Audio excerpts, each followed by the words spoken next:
আরেকটি নতুন ব্লগে আপনাদের স্বাগত জানাই। আজকে মঙ্গলবার, এখন সকাল 6টা বাজে। আজকে একটু তাড়াতাড়ি উঠে গেলাম কারণ আমার ছেলের বার্থডে আছে। এটা ওর ফার্স্ট বার্থডে। দেখতে দেখতে একটা বছর কেটে গেল, কিভাবে বলতেও পারি না আমি। আপনারা সবাই ওকে আশীর্বাদ করবেন, ও যেন ভালো থাকে, সুস্থ থাকে, ভালোভাবে বড় হয়, আর অনেক বার্থডে ওর সেলিব্রেট করতে পারি আমরা। সানরাইজটা দেখুন কি অসাধারণ লাগছে দেখতে। আর চারিদিকটা দেখুন, একটু কুয়াশা কুয়াশা আছে, কিন্তু মনে হচ্ছে ভালোই রোদ দিবে আজকেও।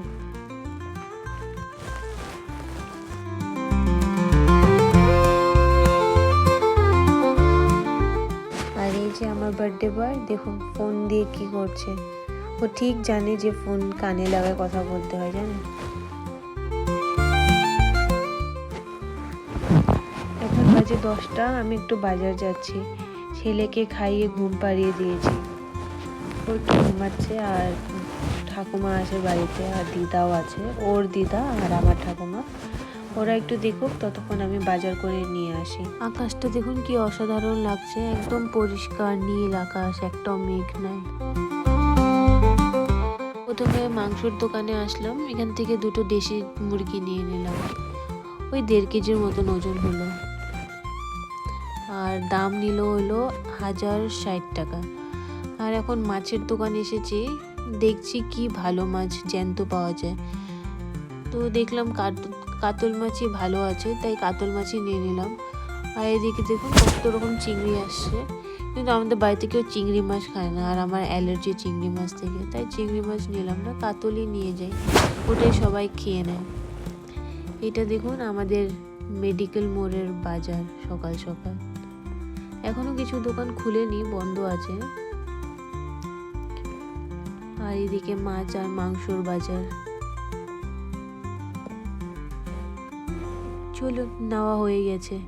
একটু এটিএমে আসলাম, কিছু টাকা বের করতে হবে বলে।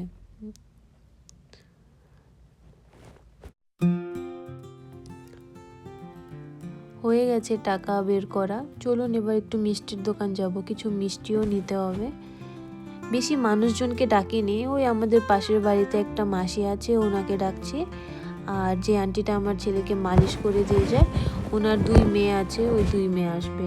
আর আমার শাশুড়ি আসবে, আর আমার দেওর আসবে। বাস, আর কাউকে বেশি ইনভাইট করিনি।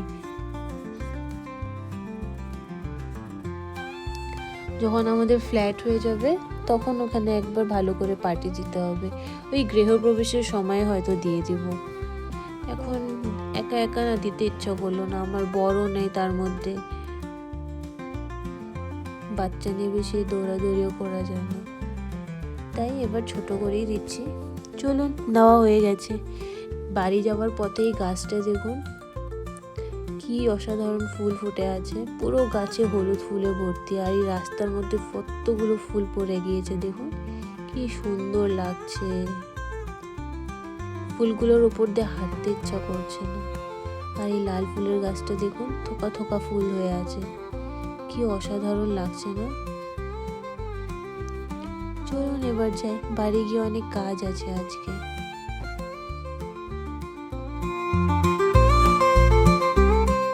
বাড়িতে চলে আসছে, এসে এবার মাছ আর মাংসগুলোকে ভালো করে ধুয়ে নিচ্ছে। এখন তো কেউ আসবে না, আসবে হলো সন্ধ্যার সময়, তাই এখন আমি মাংসটাকে ম্যারিনেট করে রেখে দেব, আর মাছগুলোতে লবণ হলুদ মেখে ধুয়ে রেখে দেব। আর রান্না করব হলো সন্ধ্যাবেলা, ওই 4টার দিকে হয়তো রান্না বসিয়ে দেব। সবার আস্তে আস্তে 7টা 8টা তো হবে, ওর আগে তো কেউ খাবে না। তাতে রান্না করে কি হবে বলুন, ঠান্ডার দিন ঠান্ডাই হয়ে যাবে সব। এর থেকে ভালো একটু পরেই রান্না করি, তাহলে সবাই গরম গরম খেতে পারবে। মাছগুলোকে ভালো করে ধুয়ে নিয়েছি, তার মধ্যে আমি লবণ আর হলুদ মাখিয়ে দিচ্ছি। শেষ হয়ে গেছে হলুদটা, জানেন, আনতে হবে গিয়ে। ঘরেই আনা আছে, খালি মশলার বাক্সটাতে ভরতে হবে। এখানে আমি মাংসগুলোকে ধুয়ে নিয়ে নিয়েছি, পেঁয়াজ কেটে দিয়ে দিয়েছি। এখন আদা রসুন বাটা দিয়ে দিচ্ছি, আর জিরে ধনে লবণ হলুদ আর একটু সর্ষে তেল দিয়ে ম্যারিনেট করে মাংসটাকে রেখে দেব। আজকের মেনুতে সেরকম কিছু স্পেশাল নাই, শুধু মাছ রান্না করব, মাছের কালিয়া রান্না করব ভাবছি, আর মাংসটা করব, আর টমেটোর চাটনি করব, আর ডাল আর পাঁপড় ওটা থাকবে। বাস এটাই আজকের মেনু। তার মধ্যে আজকে আমার শাশুড়ি আর দেওর, আমার শ্বশুরবাড়িতে এই মঙ্গলবার তো নিরামিষ খায়, তো ওনারা তো মাছ মাংস খাবে না, পনিরও খেতে ভালোবাসে না, আর আমার শাশুড়ি মা পনির খায় না, ওনার একটু হেলথ ইস্যু আছে, তাই পনির আনলাম না। তো আমার দেওর আর শাশুড়ি মা ওই নিরামিষ তরকারি রান্না করে দিবে একটা মা, আর ডাল, পাঁপড় ভাজা, বেগুন ভাজা এইসব দিয়ে খেয়ে নেবে। সব মশলা দিয়ে দিয়েছি আমি মাংসতে, এবার ভালো করে ম্যারিনেট করে দিচ্ছি। তেলটাও শেষের দিকে ছিল, তাই যতগুলো ছিল সবটাই দিয়ে দিলাম আমি। এবার ভালো করে মেখে রেখে দেব। ম্যারিনেট করে রাখলে না মাংসটা বেশ দেখি নরম হয়ে যায়, আর দেশি মুরগির মাংস তো একটু রান্না করতেও সময় লাগে, ম্যারিনেট করে রাখলে একটু দেখি তাড়াতাড়ি রান্না হয়, নাহলে তো দেখি সিদ্ধই হতে চায় না। আমি 2টো মোরগ নিয়ে এসেছি, ওই 1.5 কেজির মতন ওজন হলো, 2টাকে মিলায়। এখানে পাখনা শুদ্ধই ওজন করে, যখন পাখনা শুদ্ধ ওজন করলো তখন একটু বেশি হচ্ছিল, 2 কেজির মতন হচ্ছিল না, 2 কেজির একটু কম, 1 কেজি 700 মতন হচ্ছিল। তারপরে পাখনা এসব কাটার পর দেখলাম অনেকটাই কমে গেল, 1.5 কেজির মতন মাংস উঠলো। যাই হোক, আমাদের এখানে এরকমই হিসাব, আপনাদের ওখানে কীরকম? আমাদের এখানে জানেন দেশি মুরগির খুবই ডিমান্ড, দোকানদার বলছিল যে পাওয়াই যায় না দেশি মুরগি, তাই কোনো টাকাও কম হবে না, ডিসকাউন্টও দিবে না, আর ওই পাখনা শুদ্ধ ওজন করে মাংসটা নিতে হবে। যে সুন্দর করে ম্যারিনেট করে দিয়েছি আমি, এবার এটাকে রেখে দেব। চলো, এখন সেরকম কোনো কাজ নেই, এখন আবার আরেক জায়গায় যেতে হবে, ছেলের বার্থডের কেক নিয়ে আসতে হবে, আর বেলুন এসব ফুলাতে হবে, সাজাতে হবে ঘরটা। ওই পাশের বাড়ি আন্টি আছে না, যে আমার ছেলেকে মালিশ করে, ওর ছোট মেয়েটা আসবে বলছিল হেল্প করার জন্য, দেখি আসছে কিনা, ওকে ফোন করতে হবে একবার। চলুন এবার যাই, গিয়ে ছেলেকে স্নান করাবো, তারপরে আবার কেকের দোকান যাব। এটাকে এবার রেখে দিচ্ছি আমি। ছেলেকে স্নান করিয়ে খাইয়ে দাইয়ে রেখেছি একটু মার কাছে, আর এদিকে আমি টমেটোগুলোকে সিদ্ধ করতে বসালাম। ওই টমেটোগুলোর পিছন দিকে 4 ফালি করে কেটে নিয়েছি, আর সিদ্ধ করতে দিয়ে দিলাম, তাহলে ছোল কাটার ছুলতে সুবিধা হবে। এটা দিয়ে আমি টমেটোর চাটনি বানাবো। টমেটোর চাটনিটা গুড় দিয়ে রান্না করব, তাই গুড়গুলোকে একটু ছোট ছোট করে কেটে নিচ্ছি। একটু কেটে নিয়ে না ওটাকে আমি সিদ্ধ করে নেব। আমাদের এখানে যেটা গুড় পাওয়া যায় সেটাতে হয় কি, অনেক বালি থাকে জানেন, যখন সিদ্ধ করবেন তখন নিচে দেখবেন অনেকগুলো বালি পড়ে পড়ে থাকে, তাই একটু সিদ্ধ করে ছেঁকে নেব। একটু কেটে কেটে ছোট ছোট পিস করে দিচ্ছি, তাহলে তাড়াতাড়ি গলে যাবে গুড়টা, তাই। আর টমেটোর চাটনিতে তো খেজুর দিলে খুবই অসাধারণ লাগে আমার, তাই একটু বেশি করে খেজুর নিয়ে নিচ্ছি। খেজুরটাকে একটু ধুয়ে নিয়ে নেব। এই যে গুড় সিদ্ধ করতে বসিয়ে দিয়েছি, সিদ্ধ না মানে গলাতে, আর এদিকে টমেটোগুলো সিদ্ধ হয়ে যাচ্ছে। এবার এটাকে নামিয়ে একটু ঠান্ডা হতে দেব, তারপরে ওর ছোকলাগুলো ছুলে নেব।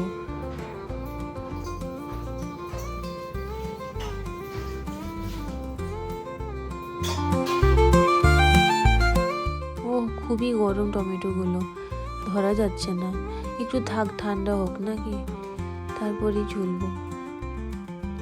ভাবলাম একটু ছুলে রাখলে ভালো হতো, কাজ আগিয়ে থাকতো, কিন্তু ছুলা যাচ্ছে না একদমই, থাক পরেই ছুলবো।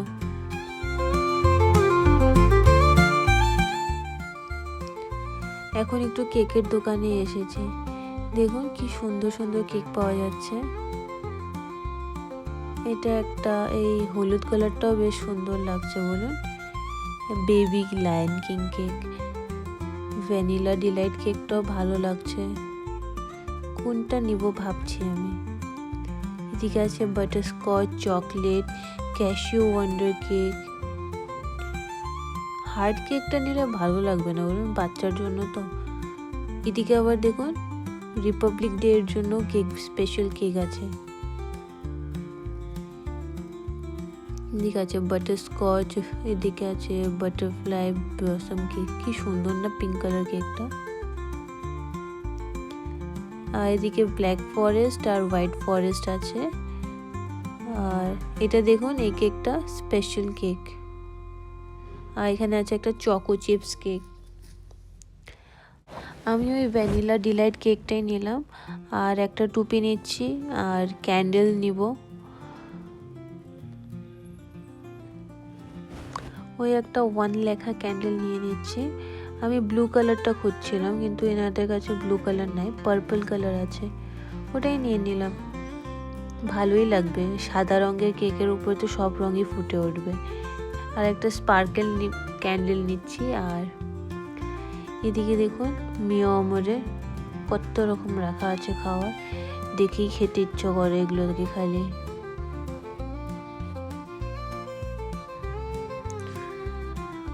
পাশের বাড়ির বোনটাকে নিয়ে আসছে তো, তা ওকে জিজ্ঞাসা করতেছিলাম কি খাবি খা, ও খাচ্ছে না, লজ্জা পায়, চোখ সরানো যাচ্ছে না, কোনটা খাবো না হচ্ছে। ডিসাইড করা মুশকিল হয়ে যায় বলুন এখানে এসে কি খাবো কি ছাড়বো। এখানে আছে কিছু কেক ছোট ছোট, এগুলো তো আর নিব না আজকে। এবার দেখলাম বেশ অনেক রকম নতুন নতুন কেক অ্যাড করেছে এনারা, আগে এত পাওয়া যেত না। চলুন এবার কিছু খেয়ে বাড়ি ফিরবো, সব কিছু নেওয়া হয়ে গিয়েছে। আর এখানে আমি একটা চিজ চিকেন রোল, এরকমই নাম ছিল, ঠিক করে মনে নেই, এটাই নিয়ে নিলাম। আর বোন বললো একটা ব্ল্যাক ফরেস্ট খাবে, তাই ও খাচ্ছে ব্ল্যাক ফরেস্টটা। এবার আমরা বাড়ি চলে এসেছি, আর দোকান থেকে আইসক্রিমও নিয়ে এসেছিলাম, তাই আমি আর বোনটা একটু আইসক্রিম খেয়ে নিচ্ছি আগে, তারপরে বেলুন ফুলাবো। আর বাবার দিকে চেষ্টা করছে এই মেশিনটা দিয়ে বেলুন ফুলানো, কোনোদিন ফুলাইনি তো, তাই একটু অসুবিধাই হচ্ছিল। এটাও মিও আমর থেকে নিয়ে আসলাম, 60 টাকা নিল। আর এদিকে বেলুনগুলো দেখছেন সব ওই বোনটা একা ফুলিয়েছে, ও অনেক হেল্প করে দিয়েছে আমার, এখনও ফুলাচ্ছে মুখ দিয়ে। বাবা এদিকে পাচ্ছে না, তাই আমাকে বকা দিচ্ছি, টাকা নষ্ট করিস খালি। সবাই মিলে বসেছি বেলুন ফুলাবো বলে। আর আমার ছেলেকে দেখুন, ও খালি বেলুন কিভাবে ফাটাবে এটা ভাবছে। আর অনেকগুলো ইউটিউব ভিডিও দেখার পর, চেষ্টা করার পর এটা বানাতে পেরেছি, বেশ ভালোই লাগছে বলো। চলুন এই ব্লগটা আমি এখানেই শেষ করছি, আর বার্থডের ভিডিওটা আমি নেক্সট ব্লগে দিব। ততক্ষণ সবাই ভালো থাকবেন, সুস্থ থাকবেন, আর দেখা হবে পরের একটি ব্লগে।